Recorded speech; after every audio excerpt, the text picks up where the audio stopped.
channel Ngulik Horor.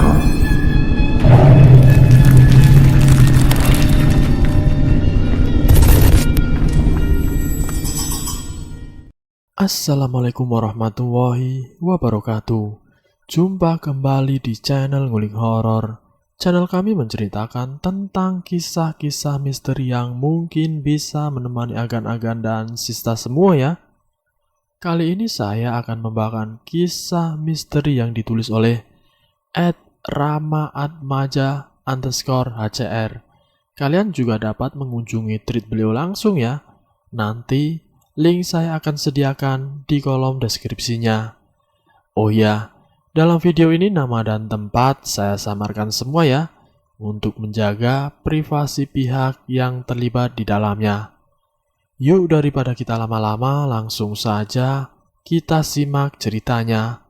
Kali ini saya akan membawakan kisah misteri yang berjudul Tuyul Sambal Penglaris. Beberapa tahun yang lalu, kala malam tiba, seperti biasanya kita ngumpul dan main kartu remi, melekan iseng-iseng dan saling ejek untuk yang kalah, karena kita tak pernah main kartu memakai uang. Sudah ada 4 orang berkumpul di depan rumahku, atau lebih tepatnya di belakang konter pulsa Bank Gatot. Sudah ada 4 orang. Kartu mulai dikocok dan kita mulai bermain. Seperti biasa, aku sering kebagian mengocok kartu dan diejek karena selalu kalah. Namun sudah biasa, lagian kita bercanda dan sering tertawa karenanya. Oh iya, waktu itu ada Rama, Midun, Bang Gatot, dan Roy. Dan kita masih asik bermain. Lalu tercium bau busuk cairan telinga. Bau busuk, ucap Midun menutup hidung. Bau busuk yang tak lain dari bau makhluk tersebut membuat Rama berujar, "Awas, hati-hati, jaga uang kalian." Dengan sigap mereka memegangi saku dan dompet. Beda dengan Rama yang masih santai, karena Rama tak memegang uang. Bang Gatot waktu itu juga tak memegang dompet. Dia meletakkan dompetnya di bawah pintu konternya. Dengan sigap melihat ke arah dompet dan terlihatlah uang 100.000 terangkat setengah badan, seakan mau keluar dari dalam dompet. Untung cepat diingatkan, kalau tidak uangku bisa hilang. Uang ini tuh dapat minjem, ujar Bang Gatot. "Dasar tuyul, sana pergi. Tempatmu bukan di sini," timpanya sambil mengambil dompet dan segera dimasukkan ke dalam saku celana. Ada lagi satu cerita dari seorang teman, sebut saja namanya Rano.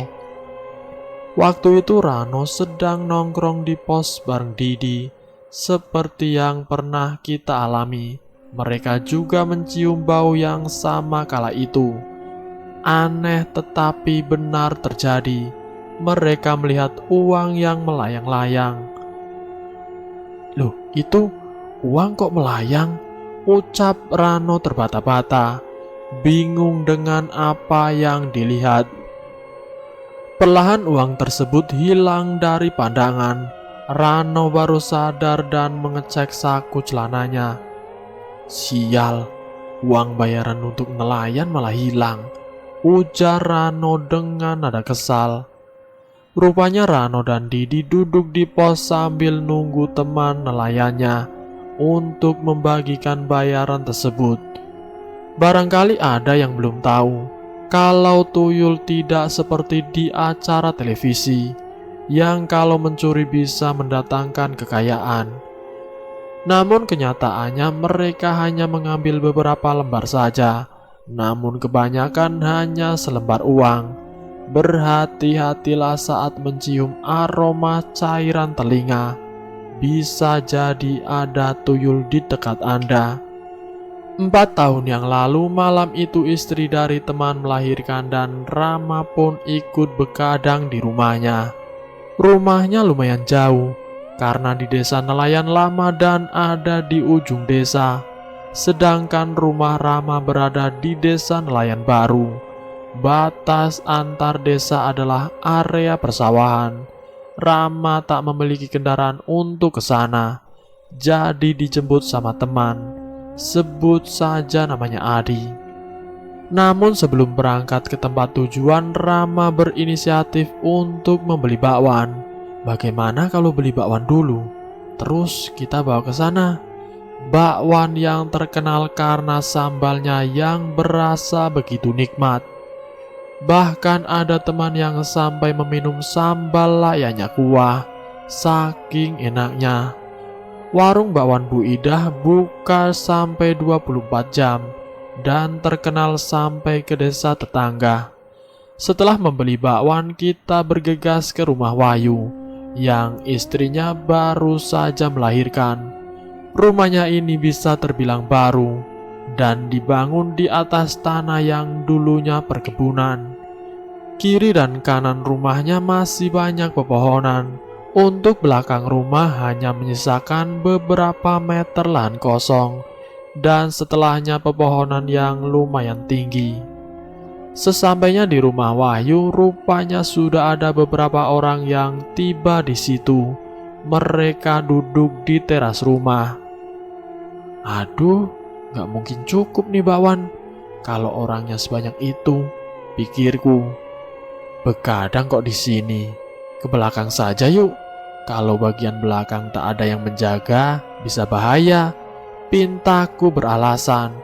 Karena tak enak dengan yang lain, Rama berhasil membujuk setidaknya 4 orang dan mau mengikuti Rama jaga area belakang rumah. Untuk keempat orang ini sebut saja namanya Bambang, Cipto, Rangga, dan Said. Jadi total keseluruhannya ada 6 orang, termasuk Rama dan Adi. Rama membuka tikar dan diletakkan di atas tanah. Setelahnya kita duduk dan bungkus plastik bakwan pun dibuka. Ayo makan, mumpung masih hangat, ajakku. Beli di mana? Tanya Bambang. Beli di mana lagi kalau bukan beli di Bu Idah? Jawabku. Aku kurang suka sama bakwan, ucap Bambang. Loh, memangnya kenapa? Enak kok. Yang dari jauh saja sampai rela loh, walau sudah lewat tengah malam dan datang ke warung Bu Idah. Jelasku lagi. Namun Bambang tetap tak mau, tanpa berucap lagi dan hanya menggelengkan kepalanya. Karena Bambang tak mau, jadi hanya kita berlima yang memakan bakwan tersebut.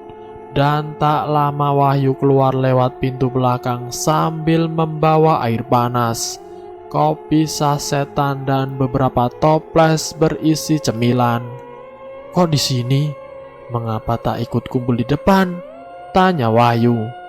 Enaknya di sini, adem. Di sini kan masih banyak pepohonan. Dan kalau kita di depan semua takut kecolongan, jelasku. Di sini kalau ada yang baru melahirkan selalu diadakan acara melekan, agar bayi yang baru dilahirkan tidak dimangsa sama makhluk pesugihan atau orang yang mempraktekkan ilmu hitam. Kita pun terus mengobrol, sedangkan Wahyu kembali masuk ke dalam rumah untuk menjaga anak pertamanya. Anak pertamanya lelaki, namun kembar. Kita asik mengobrol, sampai tak terasa sudah lewat tengah malam. Keempat orang tadi mulai berkeliling sekitaran rumah, sedangkan Rama dan Adi masih berdiam di tempat. Seperti biasanya, Rama membuat alasan agar tidak ikut berkeliling. Rama beralasan kalau ada yang harus berjaga di tempat. Hawa tidak enak mulai terasa. Entah mengapa Rama seakan merasakan sesuatu yang lain. Awas, di belakangmu ada sesuatu, ucapku memperingatkan.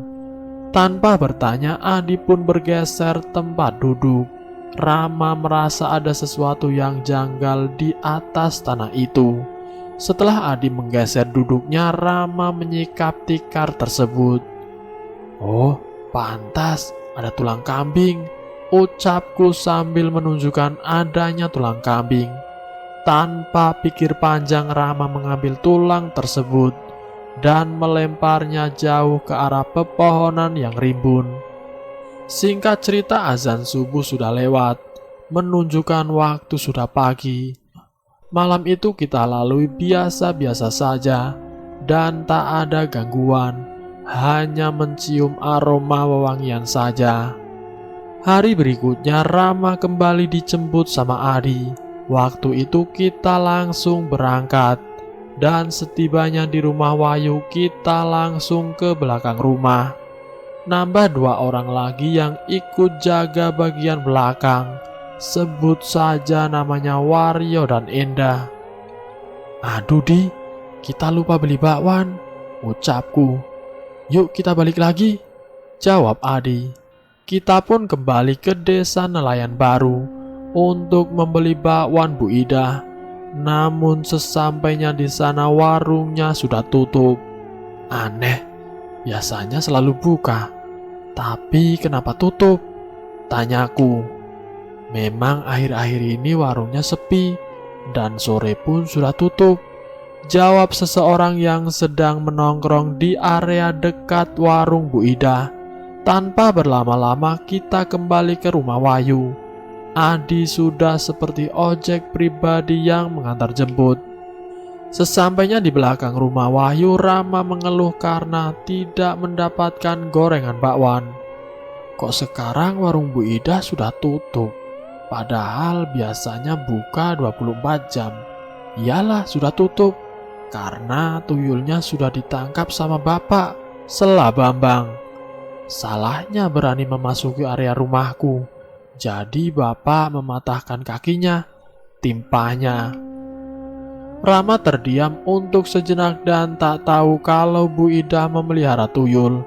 Karena dulu Rama sering merantau dan jarang ada di rumah. Dan dari sini Rama mulai bertanya akan perihal tersebut, dan Bambang pun mulai membuka cerita tentang tuyul yang menjadi perantara sambal penglaris. Untuk memperindah jalan cerita akan diberi bumbu sedikit. Pak Roso, bapaknya Bambang, dia memiliki beberapa orang anak. Beberapa anaknya sudah dewasa, namun kala itu belum ada yang menikah. Pak Roso bisa dibilang tahu tentang hal gaib karena mempelajari kebatinan. Rumahnya berada tepat di belakang rumah Bu Ida.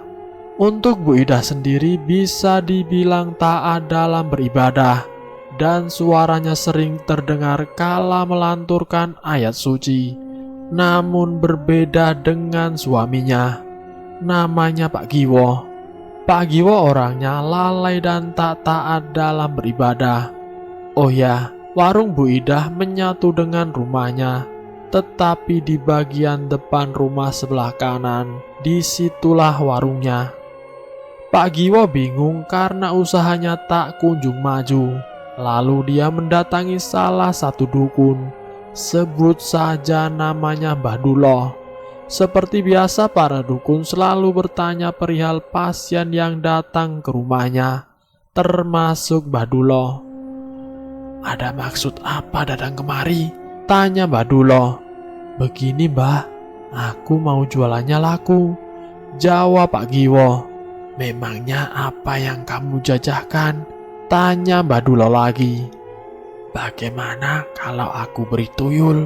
tanya Mbah Duloh membuka kedua matanya sambil mengambil sesuatu. "Tapi Mbah, aku hanya ingin jualanku laku, bukan mencari hal yang lain." Jelas Pak Giwo tak menerima apa yang Mbah Duloh berikan. "Kamu tahu warung sate yang jualan di pinggir jalan raya?" tanya Mbah Duloh. "Iya, tahu Mbah," jawab Pak Giwo singkat.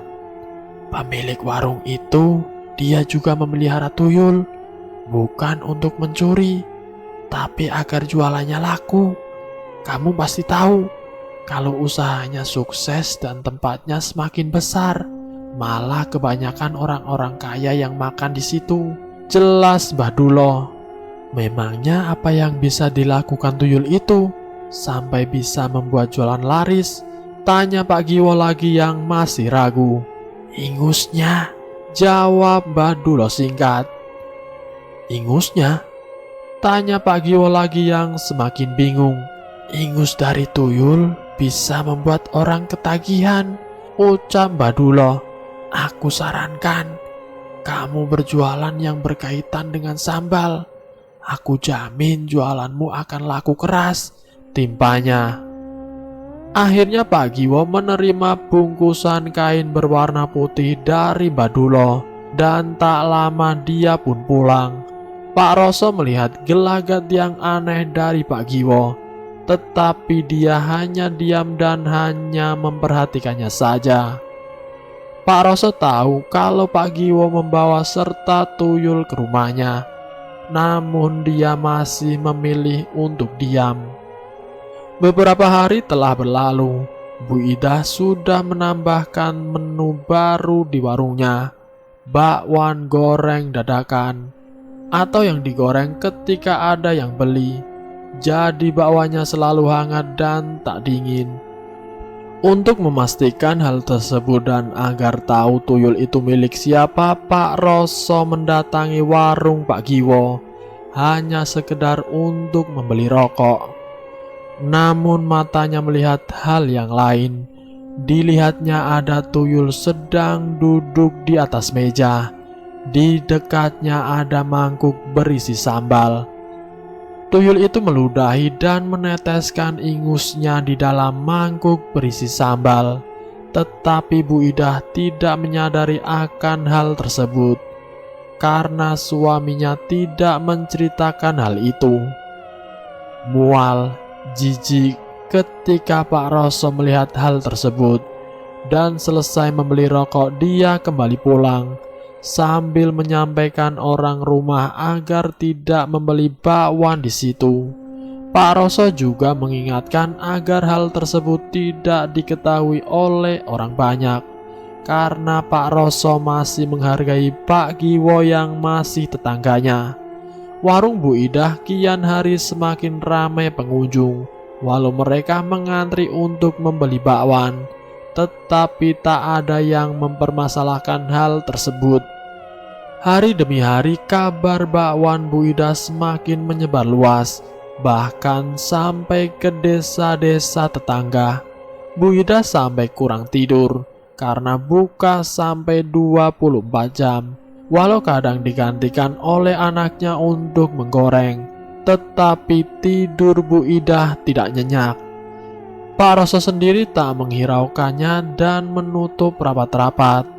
Tetapi ada satu hal yang akan membuatnya bertindak kalau tuyul itu berani memasuki area rumahnya. Tahun berganti tahun, dan entah mengapa tuyul itu main sampai ke belakang rumah. Dilihatnya rumah Pak Roso dan tanpa ragu, tuyul itu memasuki halaman rumahnya. Pak Roso hanya diam, pura-pura tidak mengetahui kedatangan tuyul peliharaan Pak Giwo. Tetapi ketika tuyul itu semakin lancang masuk ke arah rumahnya, dengan sigap Pak Roso menangkap tuyul tersebut dan langsung mematahkan kakinya. Aduh! Terdengar teriakan yang amat keras dari rumah Pak Giwo. Nampaknya Pak Giwo mendadak merasakan sakit yang teramat ketika Pak Roso mematahkan kaki si tuyul. Pak Giwo sakit seperti sakit yang tuyul peliharaannya alami. Karena kakinya yang sakit, tuyul tersebut tidak bisa lagi mendekati sambal yang biasa dipakai buat tambahan penyedap. Karena kakinya yang sakit, tuyul tersebut tidak bisa lagi mendekati sambal yang biasa dipakai buat tambahan penyedap bakwannya. Dan Pak Giwo tak mungkin bisa mengangkat tubuh tuyul tersebut sampai ke atas meja. Untuk menopang tubuhnya sendiri pun dia sudah tak kuat lagi, dan dampaknya warung sudah jarang dibuka. Bu Ida semakin khawatir dengan kondisi suaminya karena sudah berobat ke sana kemari namun tidak kunjung sembuh. Jualan yang tadinya laku keras mulai kian sepi, modal kian menipis karena pemasukan mulai menurun dan uangnya pun dipakai untuk biaya berobatnya Pak Giwo. Kembali ke awal Bambang bercerita, tepatnya di belakang rumah Wahyung. "Oh, jadi seperti itu?" tanya Rama. Ada beberapa orang sempat mau muntah ketika tahu kalau sambal Bu Ida mengandung liur dan ingus tuyul. "Sudahlah, kan sudah dimakan, mau bagaimana lagi?" ucap Rama tersenyum sambil melihat mereka yang matanya sudah berair karena mau muntah. Setelahnya malam tersebut kita habiskan untuk mengobrol cerita horor. Bambang juga lanjut bercerita tentang area yang pernah didatangi Pak Pandu kala itu. Waktu itu dia sedang duduk di pos. Tak lama ada orang pulang mancing. Orang dari desa lain dia mendatangi Bambang dan teman-temannya yang sedang nongkrong di pos. "Di area situ hebat banget ya. Dari pocong, kuntilanak, tuyul, bahkan ada buto hijau pula," ucap orang tersebut menjelaskan, lalu sedikit berbincang dan kembali berjalan pulang. Inilah alasan Rama tahu perihal tempat ini. Makanya ketika Pak Pandu cerita tentang pengalamannya mengunjungi tempat ini, Rama hanya senyum dan menebak kalau di sekitar area tempat tersebut kental akan hawa mistisnya. Di area bagian itu atau yang dekat tak ada yang berani memegang uang dengan jumlah besar. Kebanyakan menaruhnya di bank dan memilih untuk menumpuk hutang. Setelah hutang sudah lumayan besar, mereka baru mengambil uang untuk membayar hutang-hutangnya. Jadi di area ini hutang piutang sudah wajar, walaupun orang tersebut terkenal kaya. Waktu itu Bang Gatot pun pernah kehilangan uang di area sini. Kala itu dia sama pamannya, sebut saja namanya Genta. Mereka membawa uang lembaran dan totalnya 1 juta rupiah. Uang tersebut merupakan titipan untuk memberikan pada Pak Siman. Sebelum berangkat, keduanya menghitung kembali jumlah uang beberapa kali dan dirasa sudah pas. Langsung berangkat ke tempat tujuan. Rumah Pak Siman berada di area tempat tersebut dan saat sudah sampai uang pun diberikan. Namun jumlahnya berkurang, hanya ada 900 rupiah. Hanya ada 900 ribu rupiah. Keduanya bingung dan kembali ikut menghitung uang tersebut, mengeceknya, bahkan sampai merogoh semua saku celana, namun tetap tidak ada. Dengan terpaksa Bang Gatot berhutang uang yang hilang dan akan menggantinya di kemudian hari. Tak kalah hebat dengan tetangga Rama yang waktu itu beli rumah di sebelahnya. Dia masih keturunan Cina, namun hanya beberapa bulan saja dan kembali menjual rumah tersebut dan pindah ke desa nelayan lama. Dia pindah karena uangnya selalu hilang setiap harinya. Walau cuma 1 lembar namun 100 ribu dan hilang setiap hari. Padahal rumahnya jauh dari area itu, namun tak menutup kemungkinan karena si pelaku pesugihan tahu mana orang yang beruang. Beberapa hari berselang, Rama tak lama bekadang di rumah Wahyu karena sudah tak ada acara melekan. Namun belum ada panggilan kerja dan terpaksa menganggur. Hingga sebulan kemudian kakaknya Adar pulang.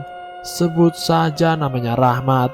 Rahmat punya sedikit kesensitifan dan dialah yang awalnya mengajak Rama untuk membeli bakwan Bu Ida.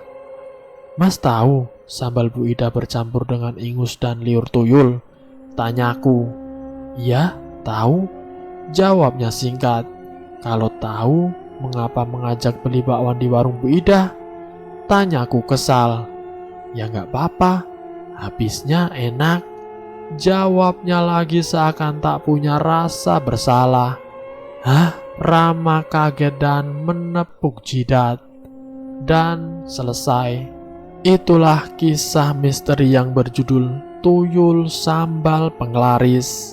Semoga video kali ini bisa menjadi pengalaman buat kita semua, agar kita lebih berhati-hati lagi dalam melakukan sesuatu apapun.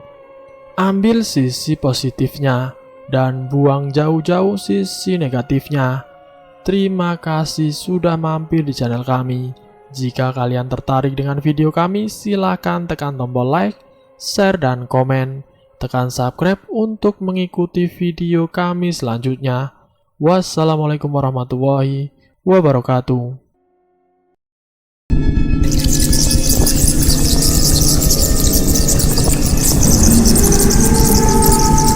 Selamat datang di channel Ngulik Horor.